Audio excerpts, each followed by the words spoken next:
Assalamualaikum warahmatullahi wabarakatuh. Waalaikumsalam warahmatullahi wabarakatuh. Yang saya hormati Bapak dan Ibu Guru Sumber Beringin 02 yang juga saya banggakan. Alhamdulillah di siang hari ini yang agak cerah ini kita masih diberi kesehatan, diberi kepercayaan untuk melaksanakan tugas dan amanah penuh semangat. Yang kedua, puji syukur kita sampaikan salam dan sholawat kepada junjungan Nabi besar Muhammad Shallallahu Alaihi Wasallam yang telah membawa kita menuju jalan terang benderang yaitu melalui agama Islam. Hari ini saya ingin melakukan kegiatan berbagi praktek baik hasil selama saya mengikuti pendidikan guru penggerak angkatan 10. Yang akan saya bahas hari ini mengenai disiplin dan kebajikan universal yang akan saya alih informasikan di SDN Sumber Beringin 02.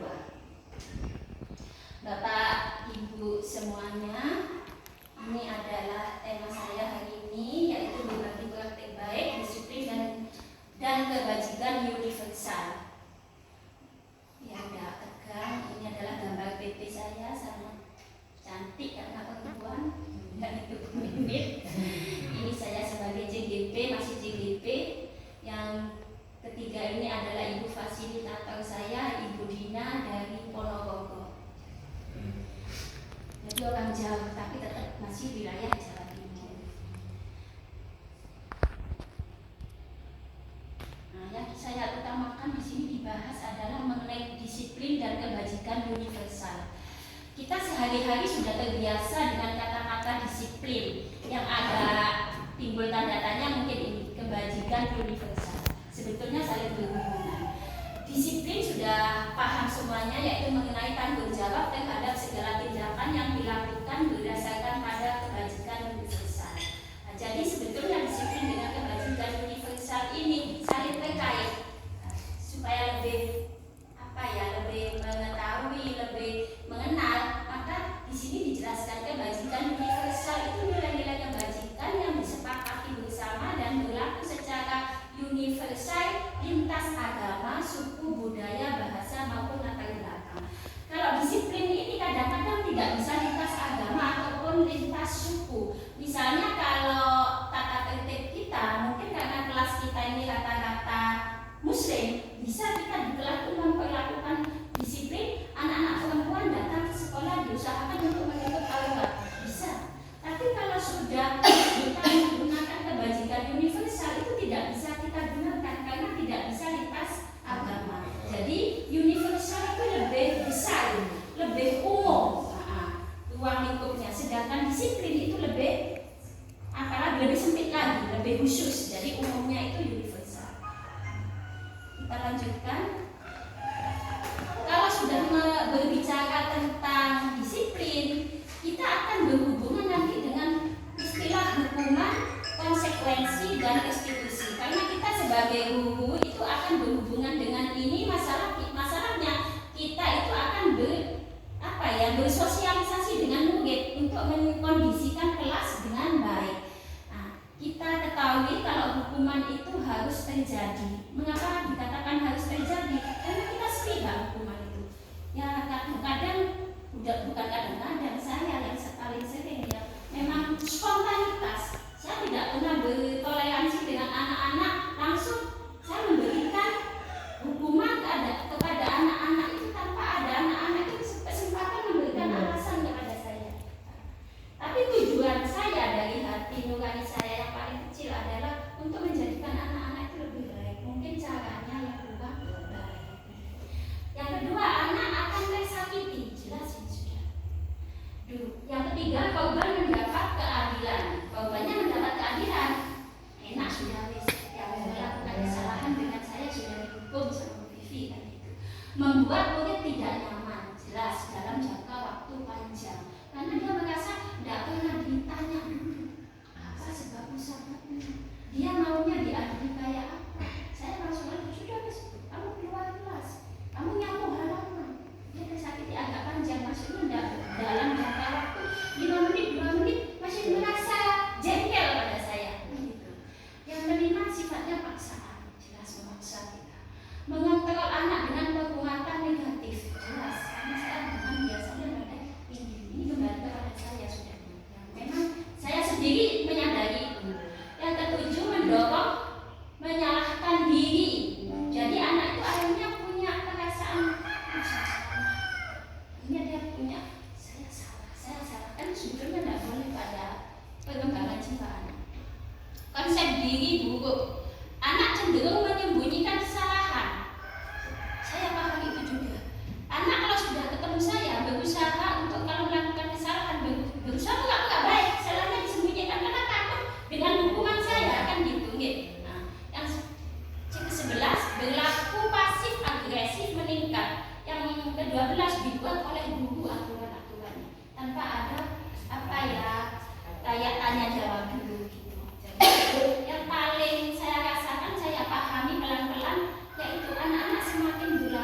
dilakukan. Mengontrol anak dengan penguatan positif. Yang dimaksud penguatan positif di sini ada aturan-aturannya itu, tidak sepihak saja.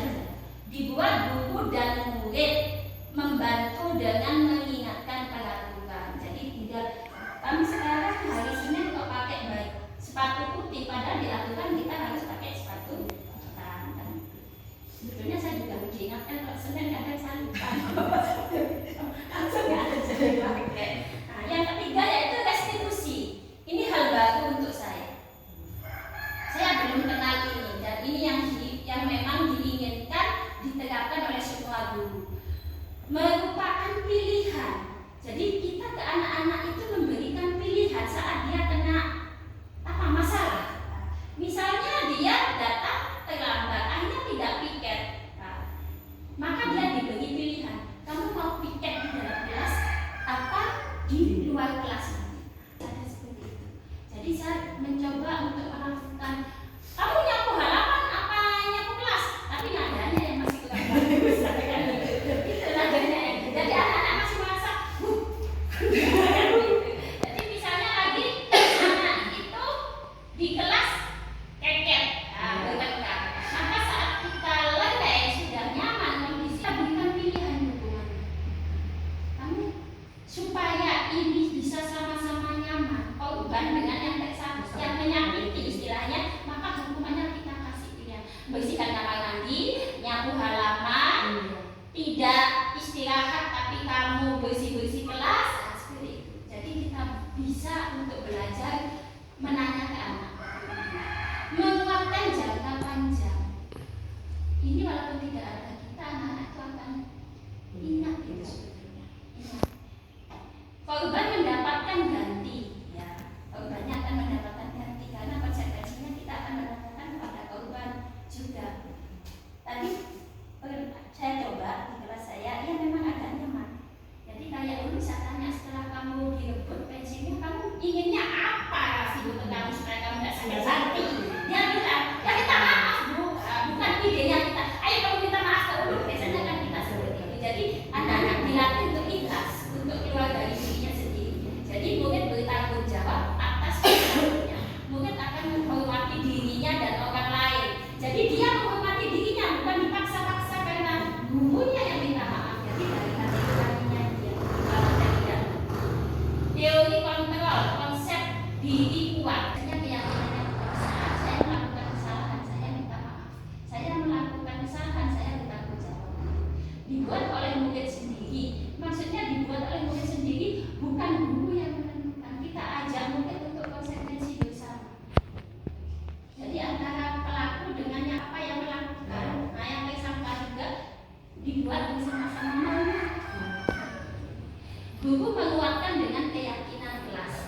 Sebetulnya keyakinan kelas ini ada mendampingi tata tertib atau disiplin tadi, kedisiplinan. Keyakinan kelas ini yang bersifat universal seperti bertoleransi, menghormati, saling menyayangi, itu keyakinan kelas. Jadi waktu anak-anak melakukan kesalahan kita tanyakan, kamu di kelas sudah punya keyakinan sesama teman apa? Saling menyayangi. Sifat kamu betul enggak? Tidak. Berarti kamu sudah melenceng dari keyakinan kelas.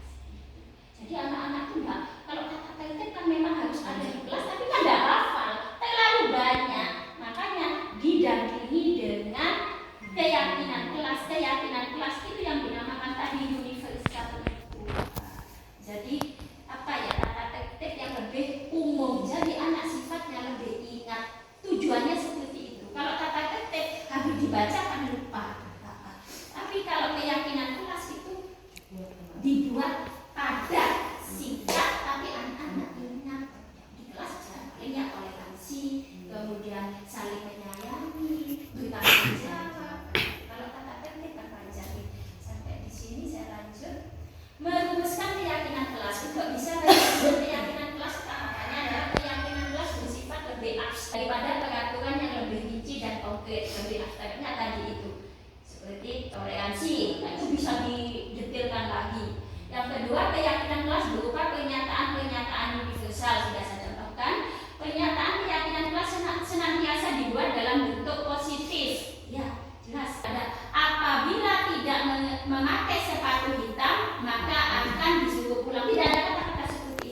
kegiatan curah pendapat. Maksudnya anak-anak ditanya, kamu itu dalam kelas menginginkan apa? Oh, mungkin menjawab saling menyayangi Bu, damai, bisa namanya anak ya, langsung spontanitas saja, bersih bisa juga.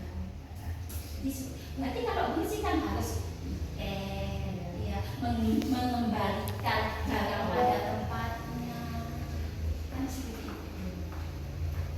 Lanjut, bersedia meninjau kembali keyakinan kelas dari waktu ke waktu. Kalau keyakinan kelas sudah dibentuk, jangan sudah dipaku kayak kata tertib sudah tahun berikutnya tetap itu, tahun ketiga, keempat, padahal tiap tahun anak berubah.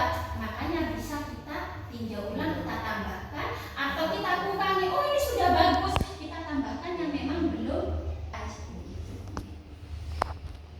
Dilanjut, ini kenapa kok sampai dimunculkan di murid kita, di anak-anak kita? Karena kita tahu anak-anak itu punya kebutuhan dasar manusia 5 ini bertahan hidup, yaitu kesehatan, makanan, sandang, papan.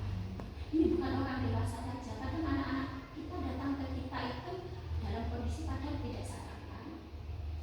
Makanan yang dia makan juga kurang memenuhi 4 sehat 5 sempurna. Papan di sini adalah kebutuhan anak-anak di kelas kita. Kita jujur aja, kadang-kadang kita tidak menyediakan fasilitas yang mumpuni. Mungkin bangku kayak aja sudah kan gitu. Ini kita harus memperhatikan ini juga. Cinta, kasih sayang, koneksi sosial dicintai orang tua, guru dan teman. Penguasaan, pengakuan anak-anak butuh ini. Jadi diakui prestasinya, penghargaannya, pemimpinnya dia sebagai ketua kelas dan kebebasan, ada pilihan, menginginkan pilihan mandiri, otonomi. Jadi kayak tadi itu diberi pilihan, walaupun dia salah, jangan didoktrin anak itu langsung hukumannya kita tentukan. Karena proses anak-anak yang sekarang nakal, siapa tahu biasanya kebanyakan besok jadi tentara. Kebanyakan seperti itu. Teman saya nakal-nakal, kok banyak jadi tentara kan gitu. Kesenangan bermain, bercanda, ketawa, menggemaskan, lucu ini juga hanya kita sebagai guru setelah mengetahui kebutuhan dasar anak-anak itu yang sudah dikatakan sebagai manusia kecil, makanya kasih tahu yang kecil aja. 5 posisi kontrol guru di sini. Yang pertama menghukum, kontrol negatif. Kita memberikan hukuman fisik, hukuman verbal melalui kata-kata. Kalau namanya saya juga manusia, kadang-kadang harus keluar kata-kata itu. Menekan, mengontrol murid sesuai cara guru, egois. Ya. Saat kita emosi, Pak Toto kemarin lihat ya Pak, saya bariskan kita pukul sebuah tidak. Kata-katanya tapi ya memang itu kita sering lakukan ini, kontrol negatif. Betul langsung selesai, tapi ya sudah, kalau tidak ada saya itu akan terulang lagi. Kan ada Bu Vivi, ada saya ngamuk, ada saya nopor, kan gitu istilahnya. Pembuat rasa bersalah, ini bahaya, ini biasanya ibu-ibu. Suara lembut, tapi bahasa menekan perasaan untuk merasa bersalah atau tidak berguna. Kamu ini kok saya nemenin mosok ditandani bolak-balik rancak nak itu contoh membuat rasa bersalah kepada murid kita. Suaranya lembut, tapi yakin katanya orang Jawa seperti itu. Kalau saya cenderung ke ini sebagai teman kontrol positif, mengontrol dengan persuasi, menjalin hubungan baik dengan murid seperti teman. Ini kita kalau sudah sampai di sini juga harus hati-hati, harus lihat kondisi muridnya. Karena murid itu tidak bisa semuanya diperlakukan seperti ini. Kalau dari keluarganya sudah backgroundnya tidak nyaman, ngelunjak ini kalau kita posisikan seperti ini terus-menerus. Ini kita perlu diingatkan juga walaupun ini positif. Jangan sering-sering berada di posisi sebagai teman kalau anak usia SD. Ini akan menunjang karena dia belum paham batas mana antara usia yang harus diperlakukan seberapa. Jadi kita bisa di posisi ini tapi jangan terlalu lama. Jangan di posisi ini terlalu lama juga. Pemantau, kontrol positif, mengawasi murid berdasarkan aturan konsekuensi yang berlaku, stimulus respon. Ini guru bersifat cenderung kalau mengingatkan ini berdasarkan aturan-aturan atau tata tertib yang sudah kita setujui. Berdasarkan keyakinan kelas bahwa kita harus saling menyayangi, maka sikap sudah tidak sesuai dengan keyakinan kelas. Atau tata tertib kita yang kita patuhi adalah seperti itu. Jadi ada dasarnya kalau orang tahu berdasarkan aturan-aturan keyakinan-keyakinan yang sudah kita sepakati bersama. Kemudian yang terakhir, manajemen kontrol positif. Ini juga hal baru untuk saya dan kita diusahakan untuk sampai sini. Mendukung murid mempertanggungjawabkan perilakunya, mendukung murid menemukan solusi dari masalahnya. Jadi kita berusaha seperti tadi itu prosesnya.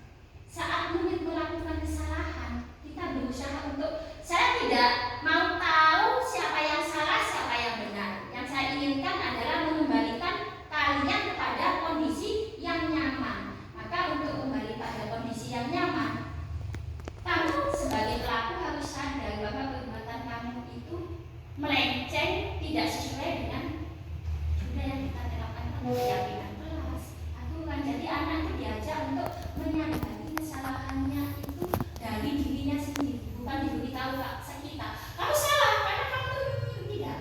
Jadi kita latih supaya dia nyadari. Kalau sudah dia nyadari kesalahannya, kita kembali kepada yang teraniaya. Nah, kamu kan sudah dirugikan. Kamu maunya apa kepada teman kami yang melakukan supaya kamu tidak sakit hati lagi. Seperti itu. Memang butuh waktu. Kalau yang kali ini pas sehari lebih dari 3 kali, ya lumayan. Jadi kayak hakim kita istilahnya. Kita belajar jadi hakim yang baik. Intinya seperti itu. Jadi, tapi saya yakin kalau kita tidak pernah mencoba, kita tidak akan tahu. Tapi saya tadi mencoba sekali kok rasanya memang iya. Anak-anak itu lebih tidak tertekan dengan saya. Dia lebih nyaman. Apa yang dia inginkan itu diungkapkan. Saya ingin dia minta maaf, bukan dia bilang, "Vi, kita apa rasanya sih belum bangsa kan gitu kayak apa ya, dilecehkan kan gitu." Selanjutnya segitiga institusi. Nah, untuk proses jika ada anak masalah seperti yang saya ceritakan dari awal, tindakannya itu disebut dengan tindakan segitiga institusi. Yang pertama, menstabilkan tindakan, mengkondisikan keadaan nyaman. Saat ada 2 anak bertengkar, ribut sama ibunya, itu diusahakan dipanggil dua-duanya dan kita awali dengan kata-kata, "Bu Guru tidak mau tahu siapa yang salah yang benar. Saya tidak mementingkan itu. Saya cuma mementingkan ingin mengembalikan keadaan kalian seperti semula, nyaman.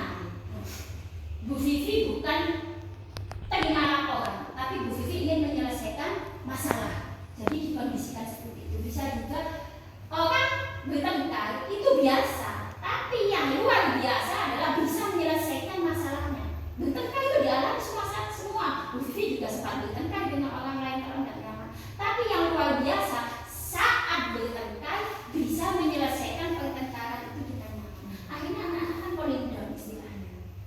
Baru kita melakukan kegiatan yang kedua, validasi tindakan yang salah, mengenali, mengakui kebutuhan kita. Seperti tadi itu, dari yang pelakunya dulu. Tindakan kamu yang kamu lakukan sebetulnya benar apa salah. Bukan kita yang menentukan, "Kamu salah Kak, sudah lama enggak." Dia akan ngaku salah. Salahnya kamu tidak sesuai dengan apa kata tertib, apa keyakinan kelas. Sudah, dia sudah mulai terbuka hatinya kan. Nah, baru yang teraniaya kita tanya, "Kamu kan sudah diperlakukan tidak nyaman, ini sudah tahu itu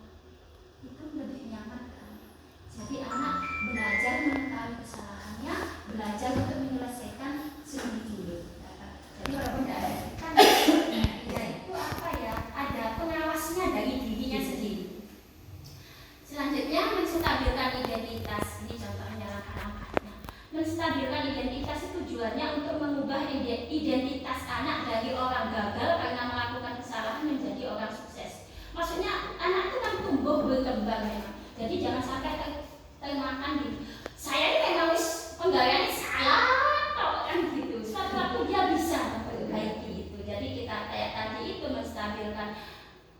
Orang bertengkar, orang melakukan kesalahan itu hal biasa. Yang luar biasa, yang bisa menstabilkan lagi kembali kepada keadaan semula. Walaupun orang dewasa juga melakukan kesalahan, tapi yang luar biasa bisa melakukan kebaikan dari kesalahan itu. Jadi kalimat yang bisa diucapkan pada tahap ini, setiap orang pasti pernah melakukan kesalahan.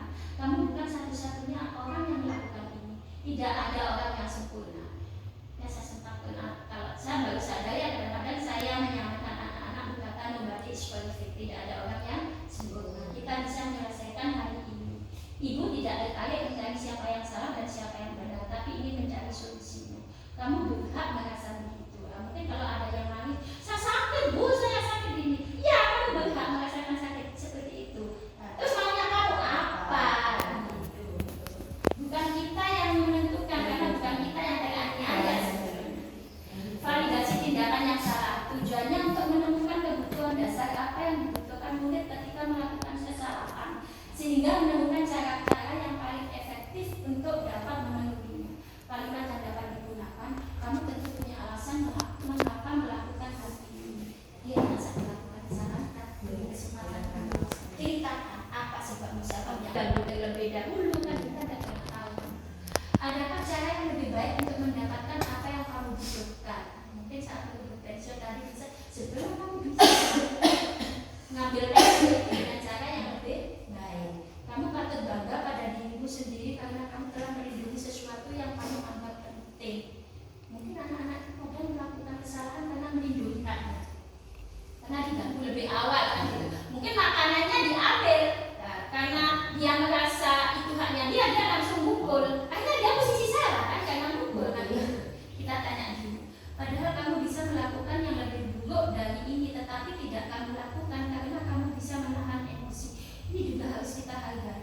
Kadang ada anak ya yang maksudnya dia bisa menahan tingkah lakunya walaupun dia teraniaya kan gitu. Itu perlu kita rasakan, perlu kita tanyakan supaya dia juga dapat kenyamanan.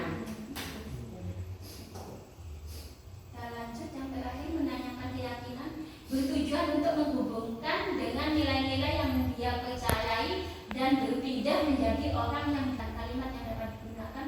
Kamu ingin menjadi orang seperti apa? Setelah ada masalah, selesai, sudah nyaman, sebetulnya kamu tuh ingin menjadi orang yang seperti apa? Nah, apa kamu ingin jadi orang yang sudah barusan kamu lakukan? Jadi kan enggak bu, saya ingin jadi orang baik. Itu sudah tertanam sebetulnya. Kita merasuki mindsetnya dia pada kita. Kan kita tanamkan, aku ingin menjadi orang baik seperti apa? Keyakinan kelas apa yang telah kita sepakati? Apa nilai-nilai kebajikan yang telah kita sepakati? Apa bayanganmu tentang seseorang yang menjadi lebih baik? Kamu tahu nggak seandainya kamu sudah jadi orang baik seperti yang kamu inginkan? Orang baik itu apa? Seperti apa kan itu? Mungkin ya satunya itu tidak berlaku. Kan dia terungkap dari dirinya sendiri. Itu materi yang memang harus segera dilakukan. Alih informasi atau berbagi praktik baik. Terima kasih. Ini apa semboyannya kita bergerak dan menggerakkan. Terima kasih, semoga apa yang saya sampaikan sekilas info ini bisa mendapatkan ilmu yang bermanfaat, bisa diterapkan secara pelan-pelan. Saya sebetulnya juga mengajari diri saya kurang lebih 22 tahun menjadi guru. Saya baru menyadari, tapi dari hati yang paling tulus saya bertujuan seperti itu. Memang melakukan seperti itu tujuan saya untuk menjadikan anak-anak lebih baik.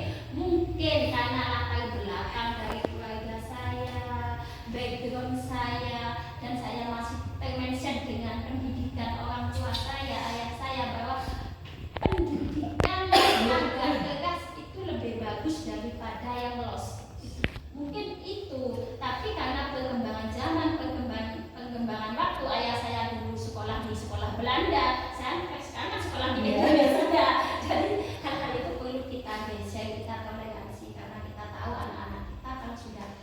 terlalu ditekan, nanti itu tambah agresif. Mungkin memang harus disentuh pakai hati. Kita coba bersama-sama. Bismillah. Walaupun cuma sekilas saya sampaikan, kalau saya sendiri 2 minggu dapat materi ini dan terus bolak-balik tugas ini salah dibetulkan, dan alhamdulillah saya bisa berbagi praktek baik dari Bapak Ibu semua. Oke, saya akhiri. Wassalamualaikum warahmatullahi wabarakatuh. Mungkin dari hal ini ada yang ingin ditanyakan atau ada sesuatu yang jadi unek-unek. Ada juga yang oh iya Bu, kalau saya akui saya memang sering dalam posisi penghubung. Saya akui saya masih dalam sering posisi seperti itu. Tapi walaupun kadang-kadang ya namanya manusia membela diri itu pasti ada, saya juga. Tapi setelah itu saya juga agak lama saya juga kembali ke anak-anak. Jadi kayak layangan. Kalau saya pendidikan itu masih pakai prinsip kayak layangan, tarik dulu. Saat mau putus saya tarik, saat angin tenangnya saya ulur kan gitu. Jadi saya tapi kecenderungan memang saya kalau ada masalah spontanitas langsung posisi saya di penghubung. Saya belajar untuk menanyakan kembali. Ada yang ingin ditanyakan Mbak Loo? Mungkin penyampaian saya ya mungkin seperti itu, tapi kalau teman-teman sudah biasa nih. Terima kasih. Pak Najib ada yang ditanyakan? Jelas. Ya, tinggal nanti kita coba prakteknya aja sambil proses jalan. Kalau ada yang ingin ditanyakan monggo, nanti kita beri materinya lagi ya, nggak masalah. Saya kalau nggak ada yang ingin ditanyakan tinggal prakteknya aja ya, saya tutup aja. Kemudian hari ini saya lanjut.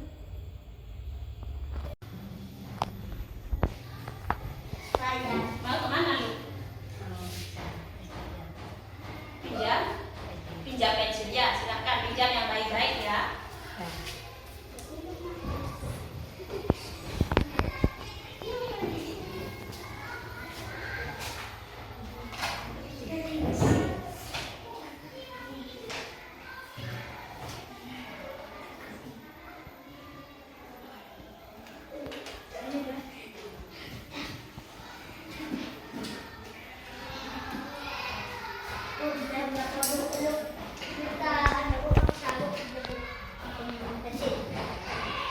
Ya. Ulut dengan kasih. Coba. Apa itu yang diperebutkan? Coba dua-duanya di sini.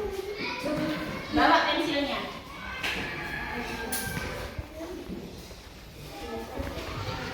Berdiri di sini. Kasih juga. Sikap yang baik. Ulut dan kasih.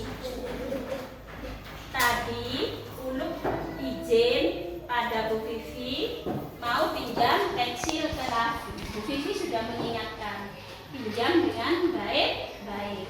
Tapi barusan apa yang terjadi Raffi? Uluk meminjam pensil saya.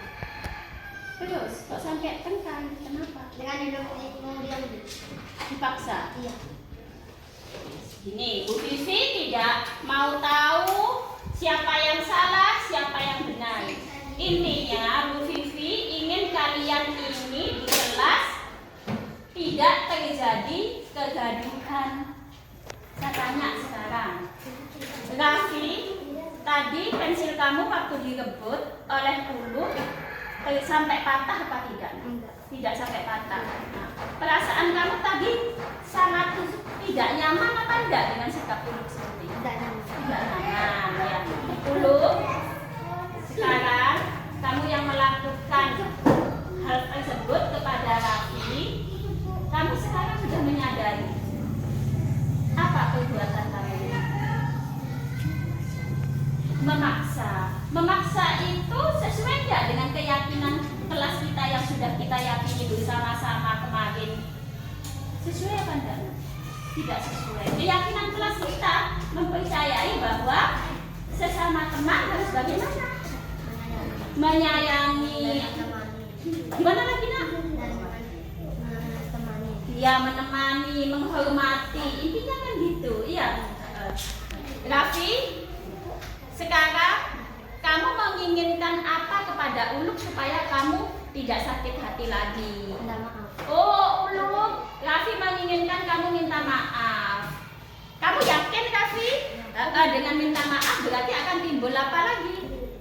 Baik. Baik, berbaikan lagi, saling menyayangi lagi. Uluk, yakin? Mau minta maaf dengan ikhlas, nak? Iya, ya silahkan untuk minta maaf. Baik. Jadi ini jangan sampai terulang lagi ya. Kalau pinjam, tolong dengan sikap yang baik. Kita sudah punya keyakinan bahwa sesama teman harus saling menyayangi, menghormati, ya saling berteman dengan baik. Ya, terima kasih sudah bisa menjadi anak yang lebih baik, kembali menjadi anak yang tetap disiplin. Walaupun tidak ada BCV, tetap berlaku yang baik. Terima kasih ya, silakan duduk.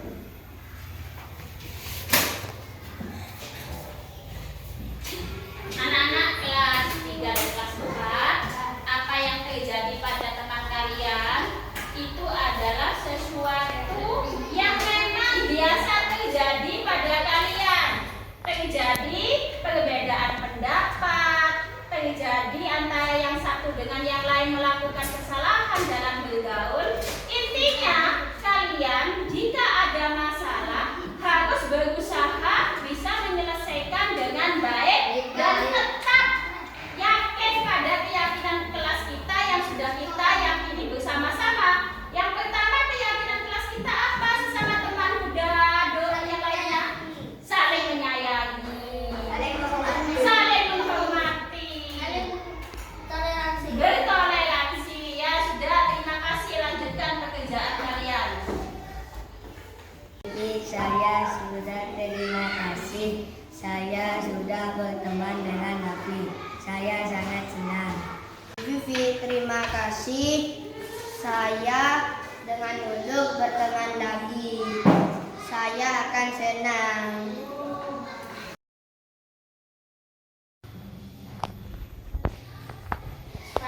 Mau kemana lu? Pinjam? Pinjam pensil ya, silahkan pinjam yang baik-baik ya.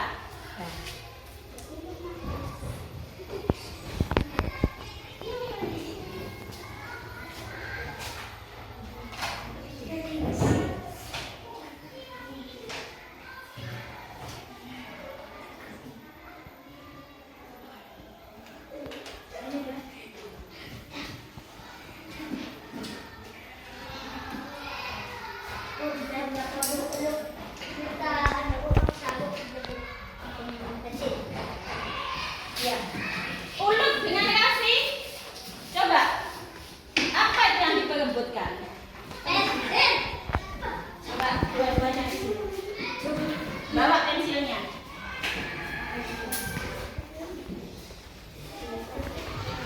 Berdiri di sini. Raffi juga. Sikap yang baik. Uluk dan Raffi. Tadi Uluk izin pada Bu Vivi mau pinjam pensil ke Raffi. Bu Vivi sudah mengingatkan pinjam dengan baik-baik. Tapi barusan apa yang terjadi, Raffi? Uluk meminjam pensil saya. Terus kok sampai tengkar? Kenapa? Dengan Uluk mau diambil. Dipaksa. Iya. Gini, Bu Vivi tidak mau tahu siapa yang salah, siapa yang benar. Intinya Bu Vivi ingin kalian ini di kelas tidak terjadi kegaduhan. Saya tanya sekarang, Raffi, tadi pensil kamu waktu direbut oleh Uluk sampai patah apa tidak? Tidak sampai patah. Nah, perasaan kamu tadi sangat tidak nyaman apa enggak dengan sikap Uluk seperti itu? Tidak nyaman. Tidak nyaman ya. Uluk, sekarang kamu yang melakukan hal tersebut kepada Raffi, kamu sekarang sudah menyadari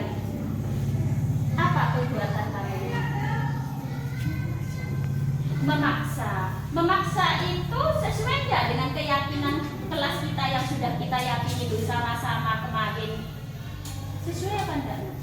Tidak sesuai. Keyakinan kelas kita mempercayai bahwa sesama teman harus bagaimana? Menyayangi. Gimana lagi nak? Ya, menemani, menghormati, intinya kan gitu. Iya.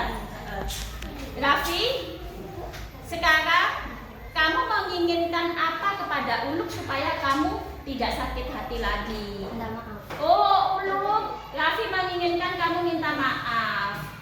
Kamu yakin, Raffi? Dengan minta maaf berarti akan timbul apa lagi? Baik. Baik, berbaikan lagi, saling menyayangi lagi. Uluk, yakin?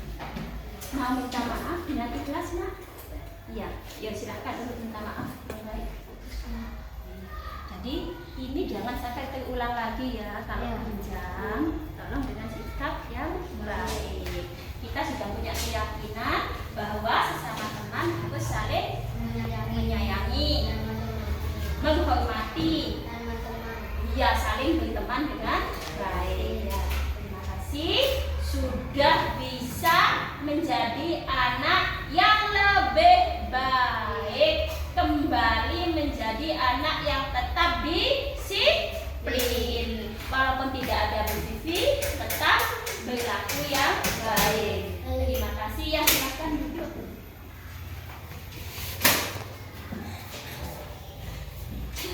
Anak-anak kelas 3 dan kelas 4, apa yang terjadi pada teman kalian itu adalah sesuatu yang memang biasa terjadi pada kalian. Terjadi perbedaan pendapat, terjadi antara yang satu dengan yang lain melakukan kesalahan dalam bergaul. Intinya, kalian jika ada masalah harus berusaha bisa menyelesaikan dengan baik dan tetap yakin pada keyakinan kelas kita yang sudah kita yakini bersama-sama. Yang pertama, keyakinan kelas kita apa? Sesama teman muda, doa yang lainnya saling menyayangi, saling menghormati, bertoleransi. Ya sudah, terima kasih, lanjutkan pekerjaan kalian. Jadi saya sudah terima kasih. Saya sudah berteman dengan Nabi. Saya sangat senang. Vivi, terima kasih. Saya dengan Uluk berteman lagi. Saya akan senang. Assalamualaikum warahmatullahi wabarakatuh. Waalaikumsalam warahmatullahi wabarakatuh.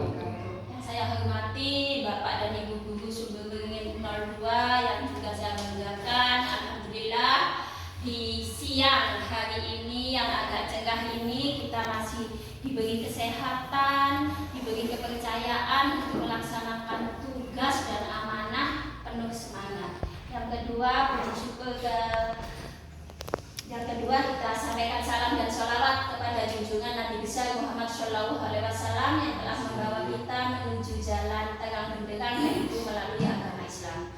Hari ini saya ingin melakukan kegiatan berbagi praktek baik hasil selama saya mengikuti pendidikan guru penggerak angkatan 10. Yang akan saya bahas hari ini mengenai disiplin dan kebajikan universal yang akan saya alih informasikan di SDN Sumber Beringin 02. Bapak Ibu semuanya, ini adalah tema saya hari ini, yaitu berbagi praktek baik, disiplin dan kebajikan universal. Ya udah tegang, ini adalah gambar PP saya, sangat cantik karena perempuan dan itu menit. Ini saya sebagai CGP, masih CGP. Yang ketiga ini adalah ibu fasilitator saya, Ibu Dina dari Ponorogo. Jadi orang jauh tapi tetap masih wilayah Jawa Timur. Nah, yang saya utamakan di sini dibahas adalah mengenai disiplin dan kebajikan universal. Kita sehari-hari sudah terbiasa dengan kata-kata disiplin yang ada timbul tanda tanya mungkin ini kebajikan universal. Sebetulnya saling berhubungan. Disiplin sudah paham semuanya, yaitu mengenai tanggung jawab terhadap segala tindakan dilakukan berdasarkan pada kebajikan universal. Nah, jadi sebetulnya disiplin dengan kebajikan universal ini saling terkait. Nah, supaya lebih lebih mengetahui, lebih mengenal, maka di sini dijelaskan kebajikan universal itu nilai-nilai kebajikan yang disepakati bersama dan berlaku secara universal lintas agama, suku, budaya, bahasa maupun latar belakang. Kalau disiplin ini kadang-kadang tidak bisa lintas agama ataupun lintas suku. Misalnya kalau tata tertib kita, mungkin karena kelas kita ini rata-rata Muslim, bisa kita di kelas itu memperlakukan disiplin, anak-anak perempuan datang ke sekolah diusahakan untuk menutup aurat, bisa. Tapi kalau sudah kita menggunakan kebajikan universal itu tidak bisa kita gunakan karena tidak bisa lintas agama. Jadi universal itu lebih besar, lebih umum ruang lingkupnya, sedangkan disiplin itu lebih lebih sempit lagi, lebih khusus. Jadi umumnya itu universal. Kita lanjutkan. Kalau sudah berbicara tentang disiplin, kita akan berhubungan nanti dengan istilah hukuman, konsekuensi, dan restitusi. Karena kita sebagai guru itu akan berhubungan dengan ini. Masalahnya kita itu akan bersosialisasi dengan murid untuk mengkondisikan kelas dengan baik.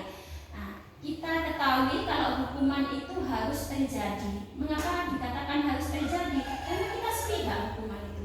Ya kadang-kadang, bukan kadang-kadang, saya yang paling sering ya, memang spontanitas. Saya tidak pernah bertoleransi dengan anak-anak, langsung saya memberikan hukuman kepada anak-anak itu tanpa ada anak-anak itu kesempatan memberikan alasan kepada saya.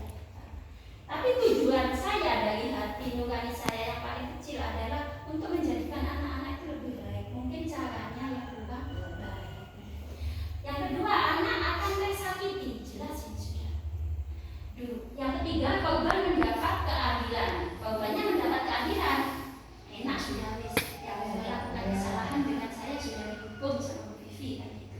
Membuat murid tidak nyaman, jelas dalam jangka waktu panjang. Karena dia merasa tidak pernah ditanya dulu apa sebab usahanya. Dia maunya diadili kayak apa. Saya langsung sudah kamu keluar kelas, kamu nyapu halaman. Dia tersakiti agak panjang, maksudnya dalam jangka waktu 5 menit, 2 menit masih merasa jengkel pada saya. Gitu. Yang kelima sifatnya paksaan, jelas memaksa kita. Mengontrol anak dengan penguatan negatif, jelas. Karena saya dengan biasanya ini kembali kepada saya sudah. Memang saya sendiri menyadari itu. Yang ketujuh, mendorong menyalahkan diri. Jadi anak itu akhirnya punya perasaan dia punya saya salah kan sebetulnya tidak boleh pada pengembangan jiwa anak. Konsep diri buruk, anak cenderung menyembunyikan kesalahan. Saya paham itu juga. Anak kalau sudah ketemu saya berusaha untuk kalau melakukan kesalahan berusaha enggak baik, salahnya disembunyikan karena takut dengan hukuman saya kan gitu. Nah, yang ke-11 berlaku pasif agresif meningkat. Yang ke-12 dibuat oleh guru aturan-aturannya tanpa ada kayak tanya jawab dulu gitu. Jadi yang paling saya rasakan, saya pahami pelan-pelan, yaitu anak-anak semakin berlaku agresif. Ya. Jadi kadang-kadang dia apalagi kelas 6 saya rasakan kan merasa tertantang seperti itu. Memang sifatnya manusia itu kan tidak mau ditekan, sifat dasar. Sedangkan bedanya hukuman dengan konsekuensi harus terjadi sama, membuat tidak nyaman dalam jangka waktu pendek. Karena konsekuensi ini biasanya sudah diomongkan dulu dengan murid. Aturan misalnya, kalau kamu datang terlambat, maka kamu akan mendapatkan tambahan pelajaran nanti waktu setelah istirahat. Kan sudah konsekuensi. Jadi anak, saya terlambat, saya akan melakukan kejahatan nanti waktu istirahat, jam istirahat saya pulang. Jangka waktu itu aja sakit hatinya sudah terselesaikan. Kalau hukuman tadi kan tidak ada penyelesaian, dia sakit hatinya kita tidak tahu, apa depan tidak sampai pulang pun kita tidak tahu. Karena kalau sudah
Bersihkan kamar mandi, nyapu halaman, tidak istirahat tapi kamu bersih-bersih kelas, nah, seperti itu. Jadi kita bisa untuk belajar menanyakan anak, menguatkan jangka panjang. Ini walaupun tidak ada kita, anak-anak itu akan ingat itu sebetulnya. Ingat. Korban mendapatkan ganti, ya. Korbannya akan mendapatkan ganti karena konsekuensinya kita akan mendapatkan pada korban juga. Tadi saya coba di kelas saya, ya memang agak nyaman. Jadi kayak dulu saya tanya, setelah kamu direbut pensiunnya, kamu inginnya apa sih untuk kamu supaya kamu tidak sakit hati? Dia bilang, ya kita maaf bu, bukan idenya kita. Ayo kamu minta maaf dulu. Biasanya kan kita seperti itu. Jadi anak-anak dilatih untuk ikhlas, untuk keluar dari dirinya sendiri. Jadi mungkin bertanggung jawab atas perilakunya. Mungkin akan menghormati dirinya dan orang lain. Jadi dia menghormati dirinya, bukan dipaksa-paksa karena gurunya yang minta maaf. Jadi dari hati nuraninya dia. Kalau tidak teori kontrol, konsep diri kuat. Hanya keyakinannya saat saya melakukan kesalahan, saya minta maaf. Saya melakukan kesalahan, saya bertanggung jawab. Dibuat oleh murid sendiri. Maksudnya dibuat oleh murid sendiri, bukan guru yang menentukan. Kita ajak murid untuk konsekuensi bersama. Jadi antara pelaku dengan apa yang melakukan, nah yang tersangka juga dibuat bersama-sama. Guru menguatkan dengan keyakinan kelas. Sebetulnya keyakinan kelas ini ada mendampingi tata tertib atau disiplin tadi, kedisiplinan. Keyakinan kelas ini yang bersifat universal seperti bertoleransi, menghormati, saling menyayangi, itu keyakinan kelas. Jadi waktu anak-anak melakukan kesalahan kita tanyakan, kamu di kelas sudah punya keyakinan sesama teman apa? Saling menyayangi. Sifat kamu betul enggak? Tidak. Berarti kamu sudah melenceng dari keyakinan kelas. Jadi anak-anak itu enggak, kalau tata tertib kan memang harus ada di kelas, tapi kan enggak hafal, terlalu banyak. Makanya didampingi dengan keyakinan kelas. Keyakinan kelas itu yang dinamakan tadi universal itu. Jadi apa ya, tata tertib yang lebih umum. Jadi anak sifatnya lebih ingat. Tujuannya seperti itu. Kalau tata tertib habis dibaca kan lupa. Tapi kalau keyakinan kelas itu dibuat padat, singkat, tapi anak-anak ingat. Di kelas paling toleransi, kemudian saling menyayangi, bertanggung jawab. Kalau tata tertib kan panjang. Sampai di sini saya lanjut merumuskan keyakinan kelas. Untuk bisa merumuskan keyakinan kelas, tahapannya adalah keyakinan kelas bersifat lebih abstrak daripada peraturan yang lebih rinci dan konkret. Lebih abstraknya tadi itu seperti toleransi, nah itu bisa didetailkan lagi. Yang kedua, keyakinan kelas berupa pernyataan-pernyataan universal. Sudah saya contohkan, pernyataan keyakinan kelas senantiasa dibuat dalam bentuk positif. Ya, jelas. Ada apabila tidak memakai sepatu hitam, maka akan disuruh pulang. Tidak ada kata-kata seperti itu. Semua kata-katanya baik, saling menyayangi, toleransi, mudah memaafkan, dan lebih umum. Keyakinan kelas hendaknya tidak terlalu banyak sehingga mudah diingat dan dipahami oleh semua warga kelas. Keyakinan kelas sebaiknya sesuatu yang dapat diterapkan di lingkungan tersebut, yang betul-betul dibutuhkan. Jangan semua ditulis. Misalnya kelas saya, kan anak-anaknya sekitar karena memang usia seperti itu. Maka yang diutamakan adalah saling menyayangi sesama teman. Itu aja yang utama. Mungkin bisa 1, 2, atau 3.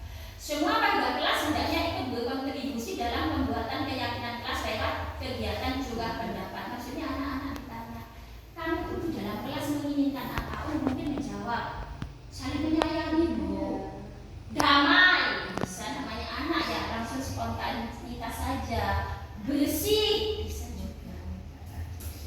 Berarti kalau bersih kan harus ya, mengembalikan barang pada tempatnya.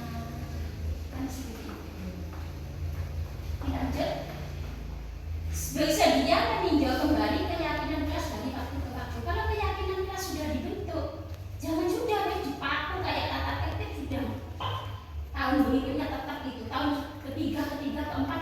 Padahal tiap tahun anak berubah, makanya bisa kita tinjau ulang, kita tambahkan atau kita kurangi. Oh ini sudah bagus.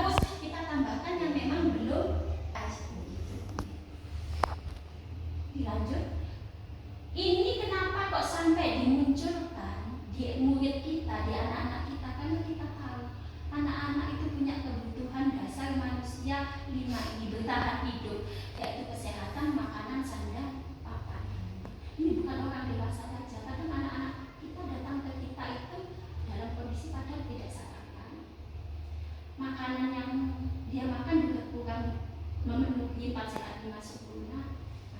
Papan di sini adalah kebutuhan anak-anak di kelas kita. Kita di Jogja kadang-kadang kita tidak menyediakan fasilitas yang mumpuni. Mungkin di bangku kayak ada sebelum kan gitu. Ini kita harus memperhatikan ini juga. Cinta kasih sayang, koneksi sosial, cinta orang tua, guru dan teman. Penguasaan pengakuan anak-anak butuh ini. Jadi diakui prestasinya, penghargaannya, pemimpinnya dia sebagai ketua kelas dan bangga.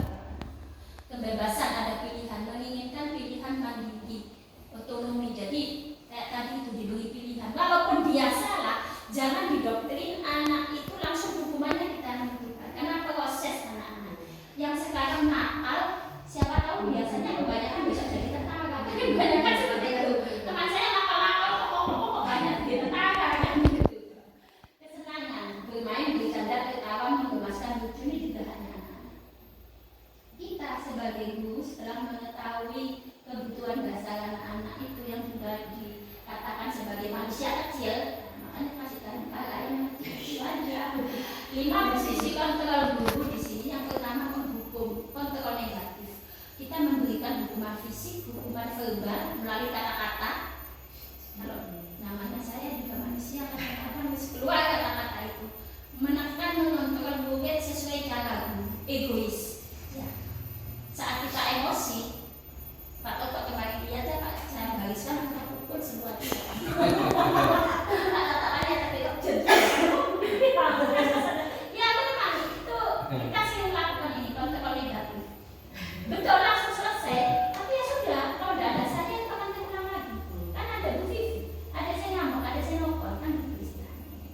Pembuat rasa bersalah, ini bahaya, ini biasanya ibu-ibu. Suara lembut, tapi bahasa menekan perasaan untuk merasa bersalah atau tidak berguna. Kamu boleh kok cek nemenin mosok om ditandani bolak-balik rancak nak. Contoh membuat rasa bersalah kepada mungkin kita. Suaranya lembut, tapi yakin. Katanya orang Jawa seperti itu. Kalau saya cenderung ke ini. Sebagai teman kontrol positif, mengontrol dengan persuasi, menjalin hubungan baik dengan murid seperti teman. Ini kita kalau sudah sampai di sini juga harus hati-hati, harus lihat kondisi muridnya. Karena murid itu tidak bisa semuanya diperlakukan seperti ini. Kalau dari keluarganya sudah backgroundnya tidak nyaman, ngelunjak ini kalau kita posisikan seperti ini terus-menerus. Ini kita perlu diingatkan juga walaupun ini positif. Jangan sering-sering berada di posisi sebagai teman kalau anak usia SD. Ini akan menunjang karena dia belum paham batas mana antara usia yang harus diperlakukan seberapa. Jadi kita bisa di posisi ini tapi jangan terlalu lama. Jangan di posisi ini terlalu lama. Pemantau, kontrol positif, mengawasi murid berdasarkan aturan konsekuensi yang berlaku, stimulus respon. Ini guru bersifat cenderung kalau mengingatkan ini berdasarkan aturan-aturan atau tata tertib yang sudah kita setujui. Berdasarkan keyakinan kelas bahwa kita harus saling menyayangi, maka sikap kamu itu sudah tidak sesuai dengan keyakinan kelas. Atau tata tertib kita yang kita patuhi adalah seperti itu. Jadi ada dasarnya kalau orang tahu ini berdasarkan aturan-aturan, keyakinan-keyakinan yang sudah kita sepakati bersama. Kemudian yang terakhir, manajemen kontrol positif. Ini juga hal baru untuk saya dan kita diusahakan untuk sampai sini. Mendukung murid mempertanggungjawabkan perilakunya, mendukung murid menemukan solusi dari masalahnya. Jadi kita berusaha seperti tadi itu prosesnya. Saat murid melakukan kesalahan, kita berusaha untuk, saya tidak mau tahu siapa yang salah, siapa yang benar. Yang saya inginkan adalah mengembalikan kalian kepada kondisi yang nyaman. Maka untuk kembali pada kondisi yang nyaman, kamu sebagai pelaku harus sadar bahwa perbuatan kamu itu melenceng, tidak sesuai dengan budaya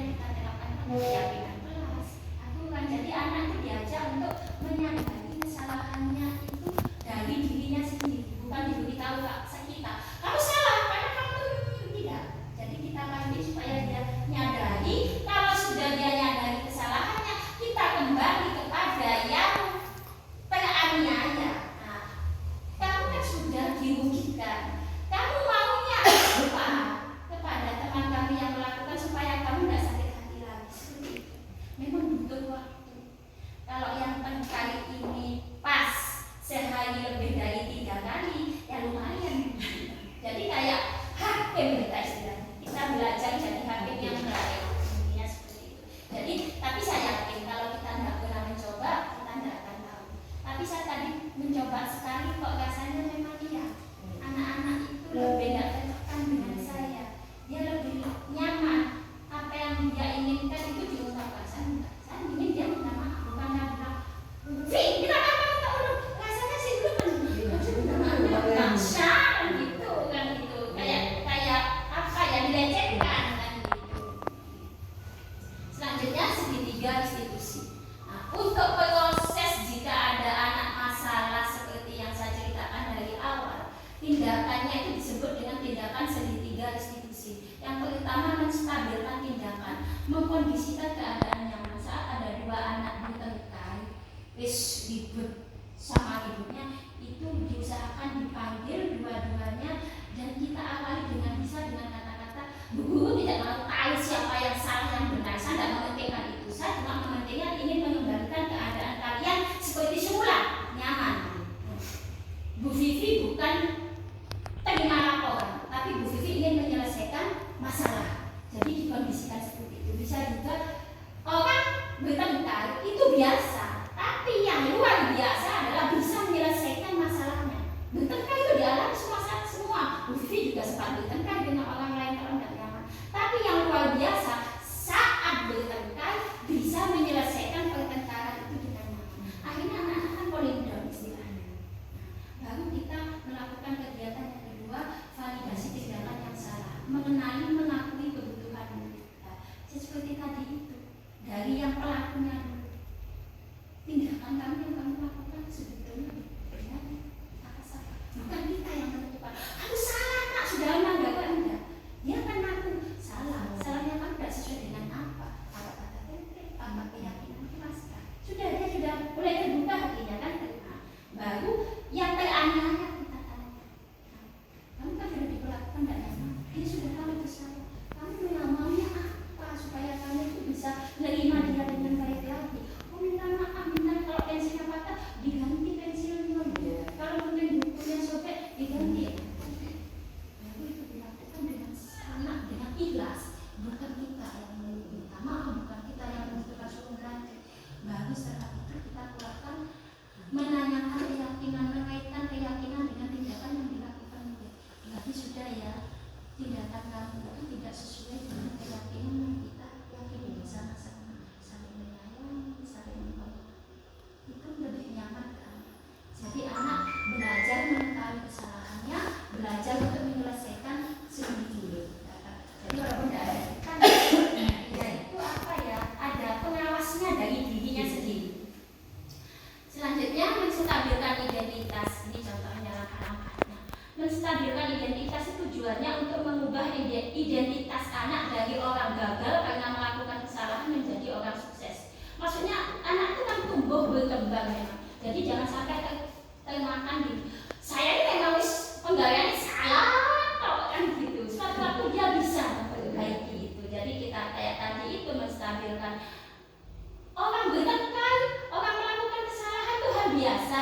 Yang luar biasa yang bisa menstabilkan lagi kembali kepada keadaan semula. Walaupun orang dewasa juga melakukan kesalahan, tapi yang luar biasa bisa melakukan kebaikan dari kesalahan itu. Jadi kalimat yang bisa diucapkan pada tahap ini, setiap orang pasti pernah melakukan kesalahan. Kamu bukan satu-satunya orang yang melakukan ini. Tidak ada orang yang sempurna. Ya, saya sempat pernah, kalau saya baru sadar ya, kadang-kadang saya menyamakan anak-anak berkata nobody is perfect. Tidak ada orang yang sempurna. Kita bisa menyelesaikan hari ini. Ibu tidak tertarik mencari siapa yang salah dan siapa yang benar, tapi ingin mencari solusinya. Kamu berhak merasa begitu. Mungkin kalau ada yang nangis, saya sakit bu, saya sakit ini. Ya, kamu berhak merasakan sakit seperti itu. Terus maunya kamu apa? Gitu. Bukan kita yang menentukan, karena bukan kita yang teraniaya. Validasi tindakan yang salah tujuannya untuk menemukan kebutuhan dasar apa yang dibutuhkan murid ketika melakukan kesalahan, sehingga menemukan cara-cara yang paling efektif untuk dapat memenuhinya. Kalimat yang dapat digunakan, kamu tentu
sudah barusan kamu lakukan, jangan kan enggak Bu, saya jadi orang baik.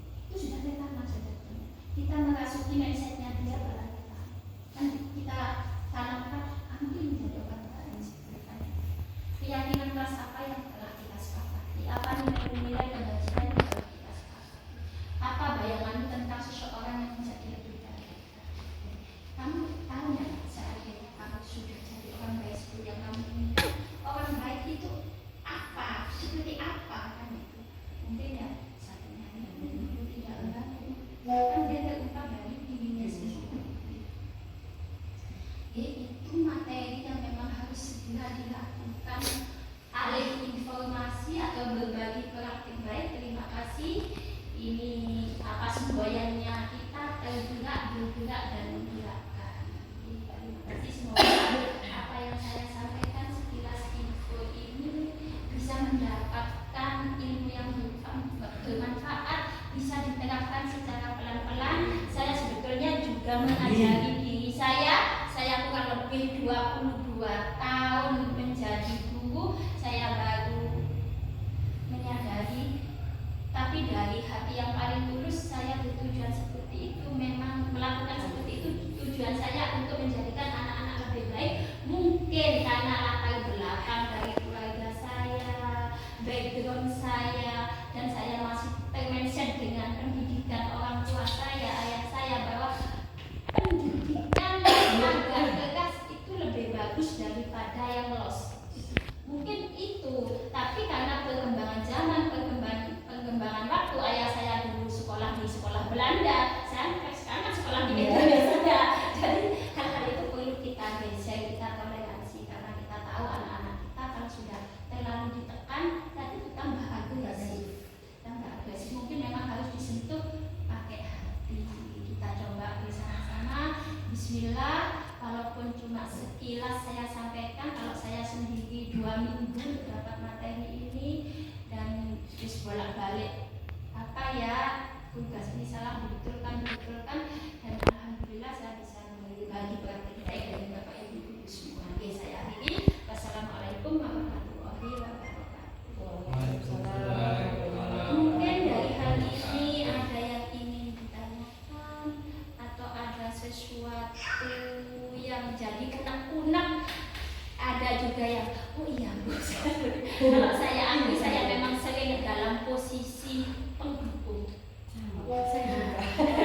Saya akui saya masih dalam sering posisi seperti itu. Tapi walaupun kadang-kadang ya namanya manusia membela diri itu pasti ada, saya juga. Tapi setelah itu saya juga agak lama saya juga kembali ke anak-anak. Jadi kayak layanan. Kalau saya pendidikan itu masih pakai prinsip kayak layanan, tarik dulu. Saat mau putus saya tarik, saat angin tenangnya saya nggak ulur kan gitu.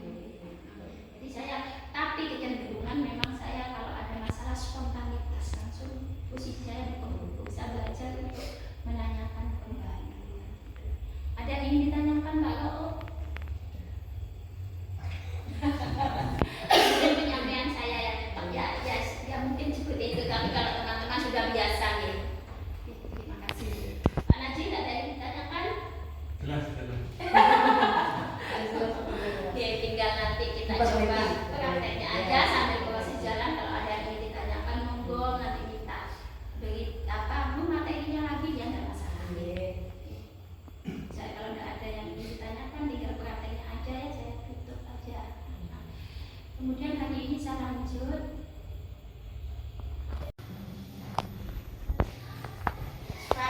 Mau kemana lu? Pinjam pensil ya, silakan pinjam yang baik-baik ya.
baik-baik.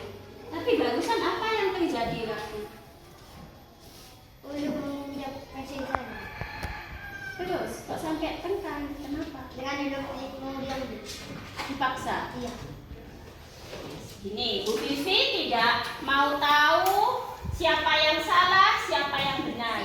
Intinya Bu Vivi ingin kalian ini di kelas tidak terjadi kegaduhan. Saya tanya sekarang, Raffi, tadi pensil kamu waktu direbut oleh Uluk sampai patah apa tidak? Tidak sampai patah. Nah, perasaan kamu tadi sangat tidak nyaman apa enggak dengan sikap Uluk seperti itu? Tidak nyaman ya. Uluk, sekarang kamu yang melakukan hal tersebut kepada Raffi, kamu sekarang sudah menyadari apa perbuatan kamu? Memaksa itu sesuai enggak dengan keyakinan kelas kita yang sudah kita yakini bersama-sama kemarin? Sesuai apa enggak? Tidak sesuai. Keyakinan kelas kita mempercayai bahwa sesama teman harus bagaimana? Menyayangi. Gimana lagi nak? Ya, menemani, menghormati. Intinya kan gitu. Iya.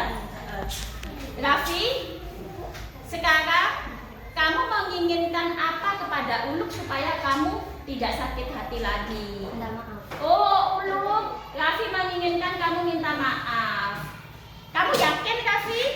Dengan minta maaf berarti akan timbul apa lagi? Baik. Baik, berbaikan lagi, saling menyayangi lagi. Uluk, yakin?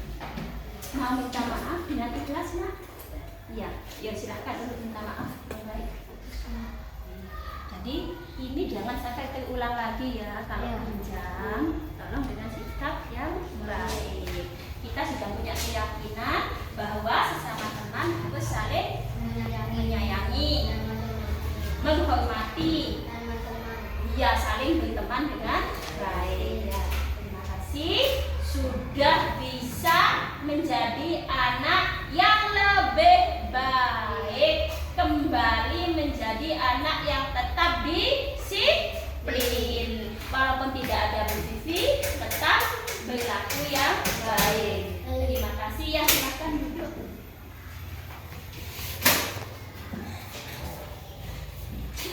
Anak-anak kelas 3 dan kelas 4, apa yang terjadi pada teman kalian itu adalah sesuatu yang memang biasa terjadi pada kalian. Terjadi perbedaan pendapat, terjadi antara yang satu dengan yang lain melakukan kesalahan dalam bergaul. Intinya, kalian jika ada masalah harus berusaha bisa menyelesaikan dengan baik dan tetap yakin pada keyakinan kelas kita yang sudah kita yakini bersama-sama. Yang pertama, keyakinan kelas kita apa? Sesama teman muda, doa yang lainnya saling menyayangi, saling menghormati, bertoleransi. Ya sudah, terima kasih, lanjutkan pekerjaan kalian. Jadi saya sudah terima kasih. Saya sudah berteman dengan Raffi. Saya sangat senang. Vivi, terima kasih. Saya dengan Uluk berteman lagi. Saya akan senang.